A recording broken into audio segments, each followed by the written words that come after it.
Vous êtes victime d'un sinistre dégât des eaux, ça coule, vous avez des dégâts dans votre logement et vous ne savez pas du tout comment faire. Bonjour à tous, je m'appelle John Copro.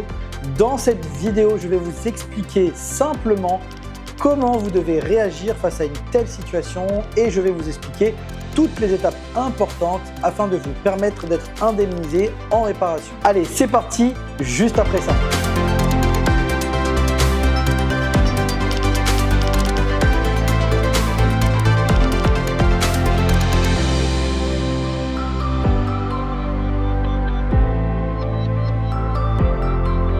Avant d'aller plus loin, n'oubliez pas d'activer la cloche de notification, de mettre un j'aime à cette vidéo et pourquoi pas me laisser un commentaire, ça fait toujours plaisir. Déjà, ce qu'il faut savoir, c'est qu'il existe deux familles de canalisation. L'alimentation en eau et l'évacuation des eaux. Donc sur ce schéma, vous observez des canalisations dites verticales et d'autres dites horizontales. La règle commune veut que tout ce qui est vertical est collectif et horizontal, individuel. Mais ce n'est pas si simple. Car une colonne commune peut aussi avoir une forme horizontale, par exemple une canalisation enterrée. Toujours sur ce schéma, vous observez donc une colonne d'alimentation ou d'évacuation verticale qui alimente la copropriété du point le plus bas vers le point le plus haut. Quelles sont les limites de propriété? Les colonnes communes sont par définition la propriété de tous les copropriétaires. Les parties privatives, elles, qui appartiennent à un seul propriétaire, sont par exemple les appareils sanitaires, les piquages depuis la colonne commune, etc., y compris la soudure. En d'autres termes, si une fuite provient sur le piquage, la charge de la réparation revient au propriétaire du lot desservi. Néanmoins, parfois il est d'use et coutume de pratiquer une tolérance et d'appliquer la fameuse formule « la fuite est avant ou après compteur ». Renseignez-vous auprès de votre syndic sur les habitudes au sein de votre copropriété. Donc ce que vous devez faire, petit 1, tentez d'identifier la source. L'origine est dans votre logement, par exemple un appareil sanitaire, une colonne d'eau, le chauffage, ou l'origine est à l'extérieur de votre logement, colonne commune, façade, un voisin ou encore une toiture. Parce que oui, qui dit fuite d'eau peut aussi dire infiltration d'eau de pluie par la façade ou toiture. 2.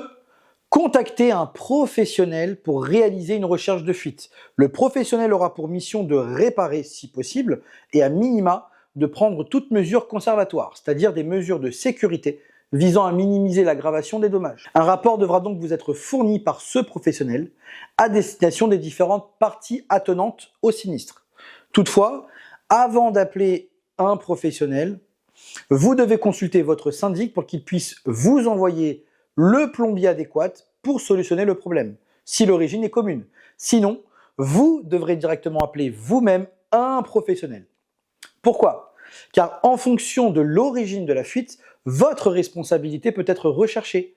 La facture du professionnel sera donc soit à la charge de la collectivité, soit à votre charge. En effet, si la fuite provient d'un de vos équipements, c'est à votre charge. En revanche, si la fuite provient d'une colonne commune, c'est à la charge de la copropriété. Alors, petite information intéressante, le syndic a l'obligation de faire intervenir le plombier de l'immeuble en cas d'absence d'origine connue, afin de procéder à des investigations plus avancées. Petit 3, le lésé doit impérativement prévenir son assurance dans un délai de 5 jours suivant la survenance du sinistre ou au constat du sinistre. Peu importe qu'il soit responsable ou victime de la fuite. Un constat amiable de dégâts des eaux devra être rempli et signé par les parties. Petit 4, le responsable du sinistre devra de son côté fournir la preuve de la réparation de la fuite par la transmission soit d'une facture du professionnel ou alors une attestation signée de sa main en réparation privative. Petit 5, vous devez faire chiffrer le montant des dommages à destination de votre assurance pour prise en charge ou non, selon la nature de votre contrat. Pensez toujours à vérifier ce dernier, car parfois, il peut y avoir des franchises qui restent à votre charge. À l'issue de toutes ces démarches, en cas de sinistre complexe ou en cas de dommages conséquents, l'assurance du responsable peut réclamer une expertise pour l'aider à évaluer le dossier. L'expert doit notamment identifier le bien endommagé, déterminer les circonstances du sinistre et établir bien sûr le lien de causalité, d'évaluer l'étendue et le montant des dommages et ou du préjudice subi, d'indiquer s'il y a lieu de mettre en œuvre des mesures conservatoires et enfin de préconiser les modalités de remise en état. Chaque expertise est dite au contradictoire, ce qui signifie que toutes les parties engagées dans le sinistre sont convoquées et doivent y participer. Le délai de convocation est de 21 à 30 jours par lettre recommandée avec accusé réception, suivant bien sûr la date de déclaration du sinistre. Dans le cas où la copropriété est concernée par le sinistre en qualité de lésé ou en qualité de responsable, la présence de son représentant légal, le syndic, est impérative pour défendre ses intérêts. L'expert rédige à l'issue un rapport à destination de l'assurance qu'il représente, puis sur la base des conclusions de l'expert, l'assurance propose au lésé une indemnisation. Voyons deux cas où le lésé accepte et où il refuse la proposition d'indemnisation. En cas d'acceptation, dans le cadre d'un dommage en partie commune, c'est le syndic qui doit accepter ou refuser l'indemnisation. Tout accord vaut acceptation finale et ne permet aucune réclamation ultérieure, sauf cas exceptionnel. Si vous acceptez, il vous faudra donc bien vérifier que l'indemnisation proposée tient compte de l'intégralité du devis de remise en état. Le cas échéant, il vous faudra donc renégocier le devis avec le prestataire. En cas de refus de proposition d'indemnisation, parce que vous estimez que l'estimation est sous-évaluée, le syndic ou le lésé doivent justifier la demande et réclamer éventuellement une contre-expertise. Alors quels sont les cas de contre-expertise que l'on peut rencontrer? Donc ça peut être la nomination d'un nouvel expert aux frais du demandeur. Ça peut être également la nomination d'un troisième expert en cas de désaccord des deux premiers experts. Il peut y avoir également la saisine du médiateur de la consommation de la société d'assurance. Et enfin, dernier cas, d'engager un recours par voie judiciaire, par nomination d'un expert judiciaire. Voyons maintenant les 4 points clés de l'indemnisation. L'assurance n'indemnise jamais les frais de réparation du sinistre. Exemple, réparation ou remplacement d'une colonne ou de toiture. L'assurance indemnise uniquement les dommages consécutifs à un sinistre. Exemple, la reprise de peinture, reconstruction d'un mur, une perte de loyer, voilà. On parle ici de pertes directes et de pertes indirectes. L'indemnisation est plafonnée au coût de la valeur des biens au moment du sinistre, vétusté déduite bien sûr, sous réserve d'existence de franchise. Une fois la proposition d'indemnisation acceptée, l'assurance la verse au lésé en 2 temps. L'indemnité dite immédiate pour lancer les réparations et l'indemnité dite différée sur présentation de facture finale. La vétusté, qu'est-ce que c'est maintenant? C'est la dépréciation que subit un bien une fois qu'il a été acheté, quelle qu'en soit la cause. Cette dépréciation est inéluctable et immédiate. Le bien acquis a une valeur d'occasion que l'expert est censé évaluer après un sinistre et donc elle est déduite de l'indemnité. Qu'en est-il du règlement des indemnités?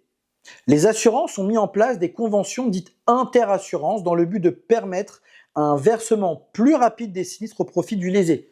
Il s'agit là des conventions CIDR devenues IRSI en 2018 et CIDCOP. À ce stade, le lésé sera donc automatiquement indemnisé par sa propre assurance, peu importe le responsable du sinistre. Charge à son assurance de faire un recours. Donc pour le calcul de votre indemnité, dans un premier temps, les experts et les assureurs tiennent compte de 3 facteurs. Le taux de vétusté, la valeur à neuf et la valeur réelle. Ce qui est important pour vous, c'est la valeur réelle qui se calcule très simplement en soustrayant la valeur à neuf au jour du sinistre au taux de vétusté. Puis dans un second temps, ils tiennent compte de 3 niveaux d'indemnisation selon votre contrat. C'est la valeur réelle ou d'usage que l'on vient de déterminer. Donc c'est la valeur d'achat moins le taux de vétusté. La valeur à neuf, qui est la valeur réelle à laquelle on ajoute un complément d'indemnisation qui est souvent plafonné à 25%, et le rééquipement à neuf. Donc ça correspond à la valeur à neuf du produit au moment du sinistre. Maintenant, voyons le cas de la recherche de fuite. Avant 2020, il était très complexe pour un lésé ou un potentiel responsable d'engager une recherche de fuite, car on ne maîtrise pas toujours les coûts, et parfois on ne connaît pas non plus le nom du plombier habituel qui intervient sur la copropriété. Donc depuis le 1er juillet 2020, la convention IRSI encadre les prises en charge des recherches de fuite. Selon que vous êtes locataire, copropriétaire occupant ou non occupant, ou encore gestionnaire de copropriété, cette convention prend en charge les recherches de fuite dans une majorité de cas. Pour résumer, voici donc une mise en situation. Vous avez une fuite d'eau et là, 2 hypothèses. Soit l'origine est commune, colonne montante par exemple, ou l'origine est privative, des WC, votre baignoire.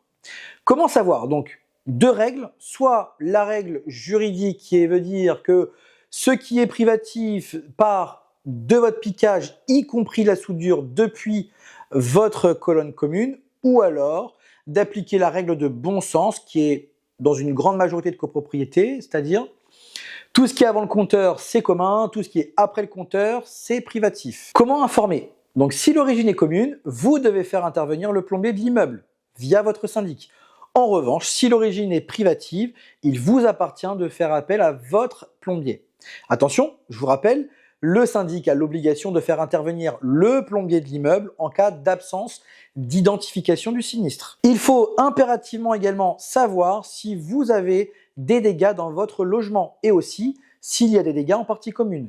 Si tel est le cas, les parties doivent faire chiffrer les reprises de dommages. Et en cas de dommage, un constat amiable de dégâts des eaux doit être rempli, signé et envoyé à votre assureur pour faire la photographie de la situation au moment du sinistre. Donc, qui est impacté, la recharge de fuite a-t-elle été engagée, si oui, par qui? Voilà.